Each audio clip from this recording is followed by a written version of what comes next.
All right, everyone. In this packed Monday episode, we're going to talk Battle of the Sexes. We're going to talk about Athens, Learner Tien take a title in Metz, the Turin field, the women's year-end championship. What a great day for everyone. It's a Monday. Let's get going.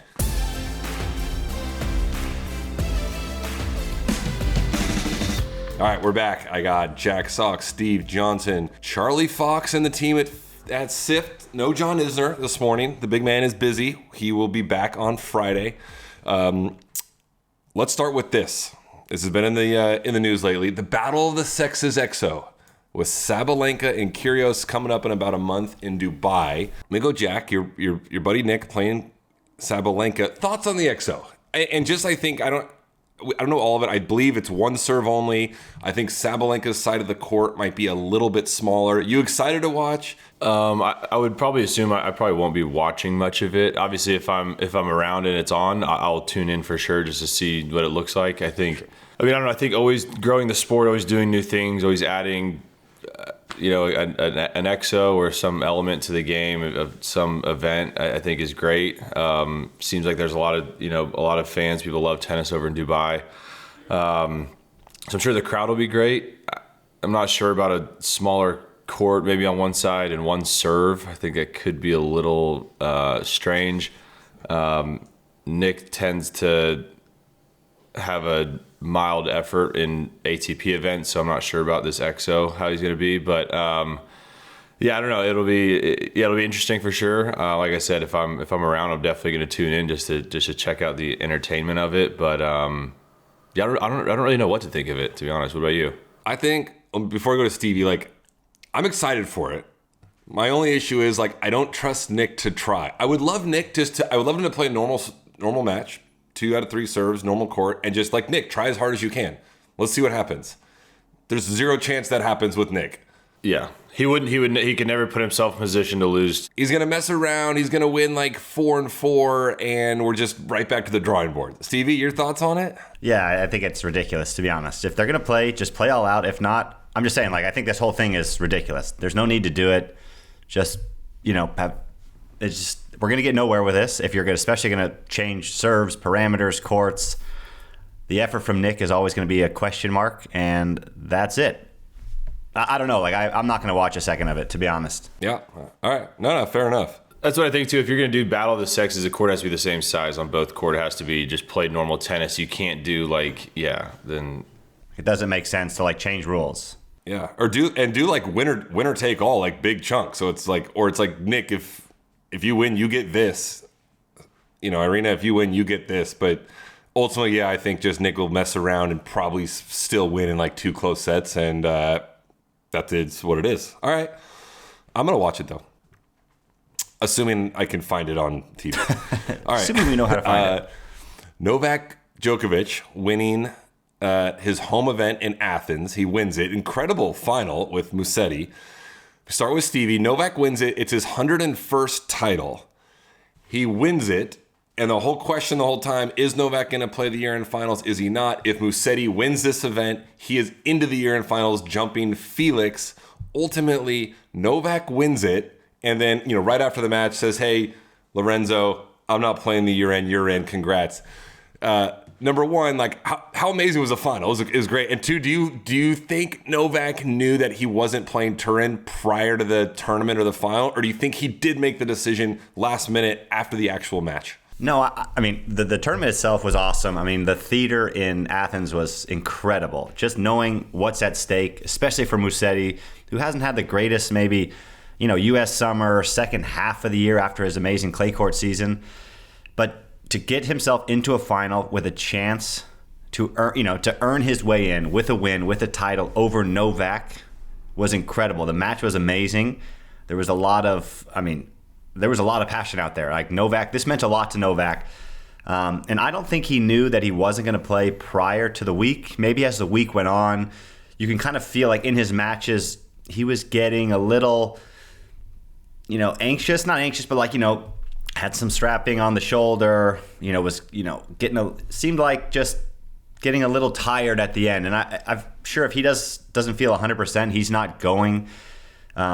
going to the World Tour Finals. He's won it 7 times. He's played it 1 billion times. Like, he doesn't need to go there. So for him, I think this one meant so much more, being that Athens is his new home. He lives there now. This is his tournament. This one meant a lot to him. So I think he just put everything on the line in this tournament. And there could have been some serious mind games with Lorenzo. He could have made that final a lot easier, I feel like, if he would have kind of started messing with him mentally in the locker room prior to the match, giving him little insights on going to Turin or not. But overall, an incredible final. Bummed for Musetti that he didn't get a win because he played great, but ultimately he hopped on a quick flight and went to Turin.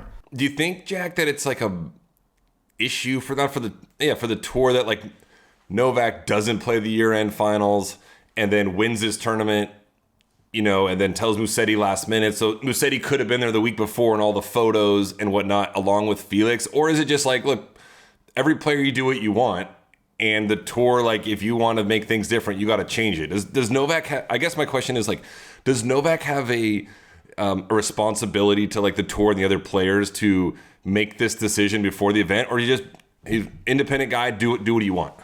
Absolutely not. I think the tournaments are in place. The weeks are scheduled how they are.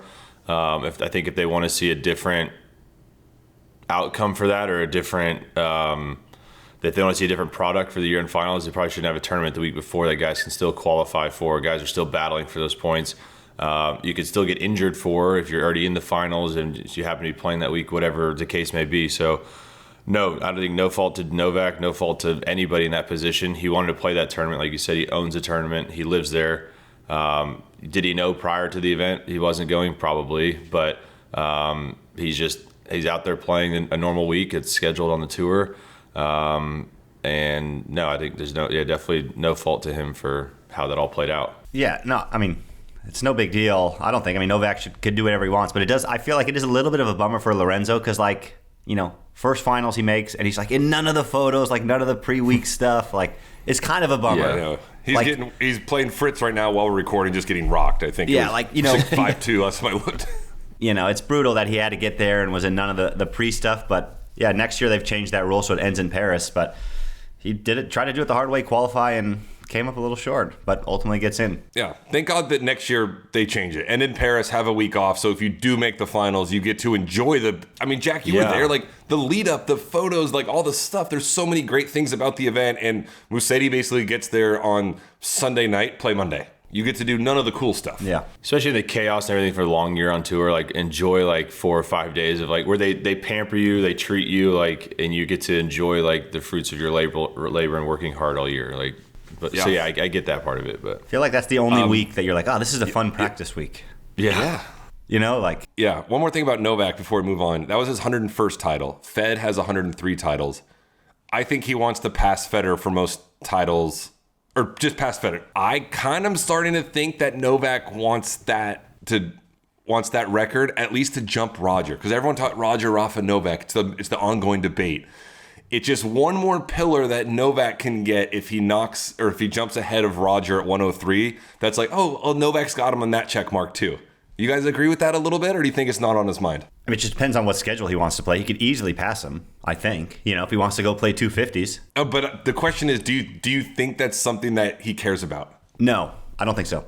You don't think so? But Jack, you're with me. You think he does care about that? Same. Yes, I think that. I honestly think winning Athens, I think he would take a lot of pride in winning 3 more 250s even to pass Roger and have that. Just because the big three debate and everything is, for whatever reason, people still say Roger. Even though stats. I still say Roger. Yeah, still say Roger, but Novak wants to cement himself, I think, in that spot. So if that's another thing that he can tick off, check another box to make him, to people's eyes, the best player of all time, then I think he's going to do it. So I think he cares a lot more about these stats and these the history of tennis and the stats like that than he probably mentions. Yeah. No, I'm with Jack on this one totally. He's got 24 majors. That's all he needs to know. All right. Well, he might have 104 titles next year. All right. Let's Learner Tien, talking about old guy from Novak going to young guy. Learner Tien taking the Metz title. Joao Fonseca has been the teenage sensation all year. And and Lerner's been on his heels. In fact, he jumped him there for a little bit. Then Fonseca jumped him back when Fonseca won Basel. And now Learner Tien winning Metz. He took out Cam Norrie in the final. It was weird. I was kind of following along the score. I believe Norrie was up 5-1 in the third set tiebreaker. He was. And then I was like, oh, dang it. Like, Norrie, not dang it, but like, Lerner's our boy. Like, he's going to lose. Good tournament. And then I looked 3 hours later. I was like, oh my gosh, Lerner won 7-6 in the third. He's going to be ranked 28. He's going to be seeded at the Australian Open. Stevie, we used to play with him. Did you? I didn't. Look, Lerner's good. He looks like he's still got the baby fat on his face. He looks like he's 14 years old. He's ranked 28 in the world. Like, are you a little surprised that he had such an amazing year, or do you have this faith in Lerner? No, I'm a little surprised he was outside the top 100. Yeah. Right? And now he's going to be seeded in Australia. So what a year. I didn't think he had this in him this young. We all know how good he is. He strikes the ball so clean. He's a lefty, which is annoying for everyone to play. And he just kind of quietly goes about his business, as you said. He's not like somebody that, rides these like emotional highs and lows where he's going to have, a bad, maybe 4 or 5, 6 weeks in a row because he's just upset, right? Like, he's just somebody that goes to work and he plays kind of the same every day, and he's a phenomenal tennis player. And I think the biggest difference for him in the last, year and now the last like 4 or 5 months is having Michael Chang on the bag. That can only help you. Michael's tennis knowledge and IQ is extremely high, and when he locks when he sinks his teeth into something, he is in 100%. So I think these guys are going to do big things. I don't know what Lerner has in store for next year because, you guys all know that second year after you have like a big one is always tricky. That like sophomore kind of campaign where you're, defending points every week and guys know about your game. You're no longer a kind of a, not a household name on tour. So it'll be interesting to see what happens next year. But Lerner's tennis, phenomenal. And to finish the year with a win like this, it's got to be incredible. What a feeling. You don't often get to win your last match of the season. So pretty cool. Yeah, only 3 people are going to do it. Or me, I guess the team that wins Davis Cup. This is for a future episode, just came to my mind. I want to have a talk one day about coaching. Like, Michael Chang is such a good coach. Incredible with Nishikori, incredible with Lerner. Sometimes I feel like coaches, right now, let's say Jack worked with Sinner all of next year and Sinner stayed at number 1 or 2 in the world. Are people going to be like, Jack's a phenomenal coach? Or I feel like some of these coaches start with guys when they're ranked 1 and they just continue with them when they're 1 and they're just great coach. Anyway, that's for another debate. I always want to have that, are you a good coach or are you just working with a great player? Yeah, I think coaching is so overrated in tennis, so I'm happy to dive into that. We'll table that conversation. Yeah, we're going to table it. All right. The suits are telling us to move on. They're so annoying at times. All right, everyone. This episode of Nothing Major is brought to you by Ghost Bed. You wouldn't keep the same sneakers for 10 years, would you? So why are you still sleeping on that old mattress? Shopping for a new mattress might not sound fun, but Ghost Bed makes it easy. Also, the name is Ghost Bed. How cool is that? You start with the online mattress quiz. It's quick, simple, points you to the best option. What other mattress companies doing a quiz? Have some fun. Whether you want the contour of memory foam or maybe the bounce of a hybrid, Ghost Bed's got everything you need. Every mattress is built with cooling tech, so you're not waking up all sweaty at 3 a.m. like I used to be. And they're backed by an industry-leading 20 to 25-year warranty. Think about that warranty. It's unbelievable. You'll get 101 nights to test it out at home. That's not 100 nights, 101 nights. If you don't love it, just send it back, but trust me, you're going to love it. Shipping is fast and free. Get your new Ghost Bed in 2 to 5 days. I actually sleep on the Venus Williams Legend. It's cooler, more supportive, and honestly, I didn't know how bad my old bed was until I got on the new Venus Williams Ghost Bed. It's awesome. Right now, during Ghost Bed's Black Friday sale, you can get 25% off site-wide, even on already reduced prices. So if something is already reduced, it's reduced, and then you get another 25% off with the Nothing Major discount code. Just go to ghostbed.com/nothingmajor and use the promo code NOTHINGMAJOR at checkout. Upgrade your sleep with Ghost Bed, the coolest beds in the world. Some exclusions apply. See the site for details. All right, we got Venus Williams taking a wild card into Auckland beginning of the year. Again, Monday, just a packed Monday on the show. She is 45 years old. She's been playing pro tennis longer than any WTA top 30 player has been alive. Pegula's 31, the oldest in top 30. I thought maybe she was going to be done. Jack, do you think she's going to play Auckland? She took the wild card. Do you think she'll play Auckland? And let me put the over under at 5 tournaments for Venus next year. What are you taking? The over/under, she plays 5 events. She did have wild cards into like Indian Wells and that, and then turned them down. But does this mean she's playing Australia too? I think maybe she. There's no way they give her a wild card down there. Maybe she loves it down there. Wants like a little, awesome little vacation. Wants to go down under and play some tennis and enjoy a little time down there in the sun in the Aussie summer. But yeah, that's wild. I can't imagine going back to Auckland even at 33 and playing. So yeah, could you imagine 12 years from now? You're like, wild card in Auckland. Yeah, what? No. Wow, it's incredible. With a hip replacement, and no, thank you. It is incredible.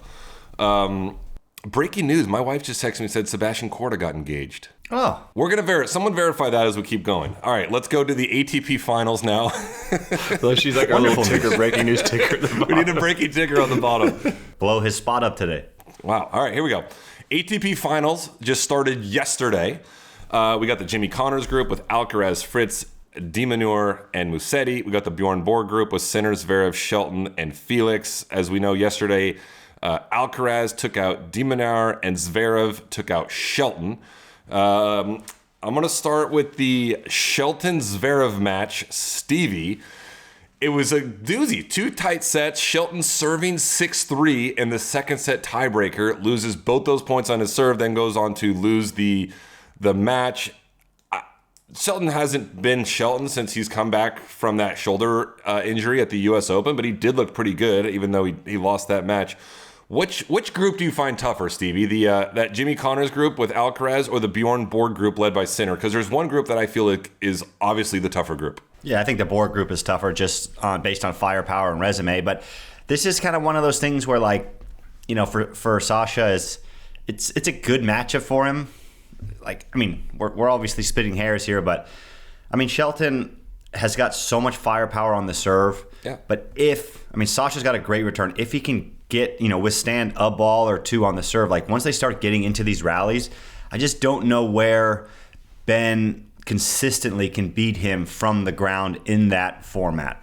But, with Ben's serve, as long as he's up and he's dominating and getting those first, second balls and really getting after points, like that's where he's going to be successful. And, I would have loved to seen a third set. It's unfortunate that he had 2 set points on his serve and didn't capitalize, but for Sasha, he looked healthy, which is good for him, right? I mean, he didn't look good in Paris at the end. We saw how that ended, but he served well, he played well. I thought Sasha played well.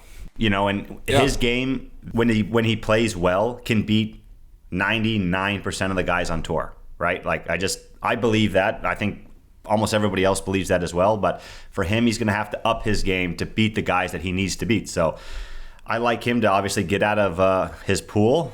Out of this group, and then we'll see what happens. But I thought it was a fun match, and I think it's great to see Shelton on that stage with his firepower and his electricity. It's a ton of fun to see him at the finals playing and competing. Are you guys, before I go to Jack and the Alcaraz match, if it's not Alcaraz, Fritz, Sinner, Zverev getting out of both the pools, are you guys going to be surprised? Because I am. I think it's so obvious that it's those 4 guys getting out of the pools. I'll be very surprised. I'll be shocked if it's someone other than those 4. Agreed. Yeah. All right, Alcaraz takes out, who did Alcaraz beat? De Minaur. He was up 4-1, love 40, about to go up 5-1. Then it got a little hairy in that first set, got to 4-3, 30-all, takes him out 7-6, 6-1. I feel like Alcaraz kind of needed a 2-set win over a top 10 guy.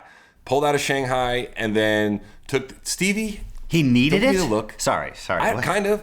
He hasn't won a match in a long time. He hasn't won a match since Tokyo. Since Maybe 16 slams. But anyway, he pulled out of Shanghai. Then he didn't play the 500 week. Then he lost first round of Paris. Got to Turin. I don't know. And he kind of battled the first set. How did Alcaraz look? Stevie, this question is for Jack, not you. Thank you. I thought he looked great. I mean, other than a couple game hiccup at 4-1, love 40. I watched a bunch of the replay. I thought he looked kind of scary, scary good. I think De Minaur battles a lot of people in that whole event the way he played. Losing 6-1 without the hiccup basically gets routined pretty quickly. I thought Alcaraz looked very scary. I thought he looked like he was moving incredible. I guess, as always, hitting the ball incredible as always. So I think he's ready to go this week. I think he's going to be a very tough out, as we know. But yeah, I thought it was a very just straightforward, great match by Carlos. I don't have the stats in front of me. I think he had 11 backhand winners. Yeah, he was nuking the ball. The backhand was on fire. Yeah, 11 backhand winners. That's a good season for me. Yeah, it's when he's doing that. Unbelievable. He's moving a couple of those points. Did you see a couple of those? His moving was like even more spectacular than normal. He's hands down the best mover currently on the tour, right? I think he's the most exciting mover. Yeah, and I think Demon Hour is like right behind, like, and probably like a quickness, but yeah, Carlos has been more explosive. He can but his intangibles are obviously just off the chart compared to those guys. So when he gets there, he can hit a winner with, from nowhere. Yeah, exactly. So we'll keep everyone on Friday. As we get to the Friday show, we'll keep everyone updated with the year end. Right now, we've got Alcaraz 1-0 in pool play.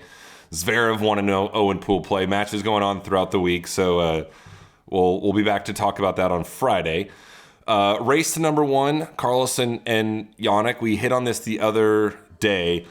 Basically, if Carlos, there's so many scenarios, it's hard to go over this. You can't.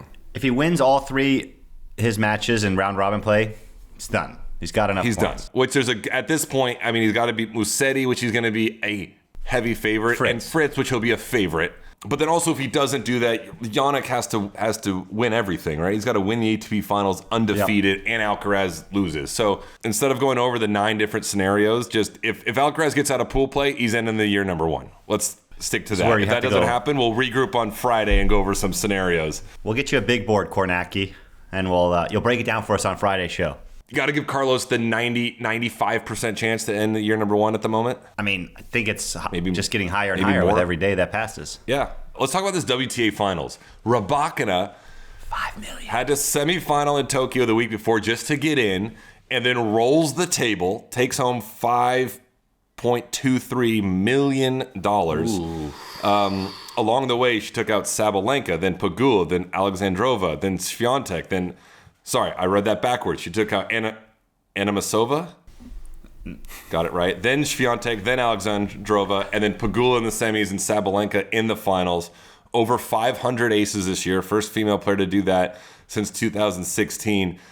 It's, Stevie, like we all know this, it's kind of it's like playing Musetti right now, although he's getting crushed. Like when you're playing a guy coming in with a lot of confidence, she's obviously coming in having like semifinal Tokyo and then pulled out, but then she just rolled through the draw. Like Rybakina looked incredible. I'm telling you, dude, like when we were all, I mean, you were around, calling matches those weeks, like everyone was basically saying they want, I would assume if you would have pulled the other 7 women in this draw, they would have much preferred Mira Andreeva in this draw over Rybakina. I mean, this is weeks ago, right? Like just from a dangerous aspect of how well she can play. She's a slam winner, and she proved it. She got in, and she went undefeated. She gets in on the last week of the year and absolutely steamrolls the draw. And, 5-0 undefeated, north of $5 million. It's a pretty damn good way to end a season and finish on a high note. I mean, she was playing phenomenal. Yeah. I mean, I thought Jess had a good chance in the semis, but... that third set kind of just got away from... I mean, it's you never know what's going to happen, but she just looked strong. I mean, the serve was amazing, as it always is, and the return was good. So, thought it was a great final as well with Sabalenka, and she just got outplayed. You find it crazy, Jack, that Sabalenka clearly the best player in the world this year, right? Yeah. Like, clearly. She never won a slam, never won the year-end finals. So, the 5 biggest events of the year... Hold on. She did win a slam. My bad. She won the U.S. Open. U.S. Open. Stop it, guys. Just stop it. What do you mean? I'm trying to keep you honest here. Edit this segment out. My bad. You're right. I was going to say, is it crazy that she only won? John, hold on, John. We're going to keep the segment in, okay? All right, keep it in. Keep it in. I forgot she won the U.S. Open. My bad. It is pretty crazy that, like, she only won one of the 5 biggest events then and is, like, clearly the best player in the world. Usually you could almost make an argument that, like, oh, well, Keys or Coco or Rybakina, but like she was like dominant, but then in also a weird way, like not that dominant. What do you think it is, Sam? Like she was in 4 of the 5 biggest finals and the other semi at Wimbledon. Like what was she missing Did she just get outplayed in the finals, or was it just like nerves? I don't think it's anything. I just think it's a coincidence she didn't win another one. And then next year, maybe she wins 2 of them. But I don't think there was anything that was like, oh, she's nervous or she didn't play well in the big moments. She was rolling in the French, was she not? She was. And then she came across Coco in that final when it was really windy. And like I feel like for her too, when the ball's moving everywhere, she's not someone that necessarily has that like plan B kind of game where she's going to throw in the high heavy one. She's just going to keep hitting big, and Coco is so mentally strong, and like bad conditions are double faulty, and that's how Coco won Roland Garros over her. But I don't know, I'm not surprised if Sabalenka wins like 3 majors next year. Yeah, no, I mean, I think she just got outplayed in the finals and the semis, of Wemby. Totally. All right, I think that's what we got. We are doing a little. We've been tracking Maldives players, just so everyone knows. We've got a working list. We're bringing on a Maldives specialist next Monday. Our Maldives chief correspondent. We were going to talk about it today, but I think we want another like 5-6 days for people to pop up, right, and see who else is going to go to the Maldives. Next Monday will be the big one for us. We need a nothing major flight tracker to the Maldives. Yeah, I can tease people with this. I have the 2000. I have just part of the 2024 people that went to the Maldives. Casper Ruud, Pliskova, Shapovalov, Davidovich Fokina, Lehechka, Swiatek, Humbert, Kerber, Bartoli, Georges, Kulhoff. Those are just last year's Maldives people. Kulhoff. We've got a list building this year. As we know, Sabalenka already mentioned she's going. Yeah. It's crazy that there's not like another vacation spot that there isn't one, apparently. And then we're also teasing. We're also going to talk about, I think on Friday, Danielle Collins. I don't know if you guys are following it. Phenomenal player. I'm not going to say friend of the pod, but we're fans. She is actively looking for a husband. She has been talking about it on social media. I think on Friday, we're going to do a little segment. We're hoping to take some applicants. We want to get some good quality men for her. We're going to review them, maybe get 4 or 5, then bring Danielle on and be like, look, we've screened for you. We've got some good eligible bachelors that we're hoping you can maybe marry. And we'll see where that goes. Should we do a bachelor bracket and have get all the way to the end to go on the date with her? That would be unbelievable. Like a little Q&A and like, yeah, anyway, yeah. I'm not going to ask her to come on until we know we have like 4 or 5 good. Do you know if you're just a quality dude? Don't be sending your resume if you're not out immediately. Danielle Collins quality, you know? So anyway, we're going to dive into that on Friday too. It's going to be good. All right, you guys got anything else, or we're good to go? Yeah, no, good week. Finals is going. Guys are playing well. But it looks like 4 guys are going to get out pretty handedly. It sure does. We'll be back on Friday. All right, we're Nothing Major Show on YouTube, Spotify, Apple Pod. Do you think new listeners ever like listen to us rant at that at the end? They're like, oh, I should go to Spotify and hit subscribe. Do you think that ever works? Yeah, I think so. I think you should keep doing it. Apple, Spotify, wherever you listen to stuff, just hit that subscribe button. Apparently it does work. And we'll see you guys in 4 days. All right. See ya.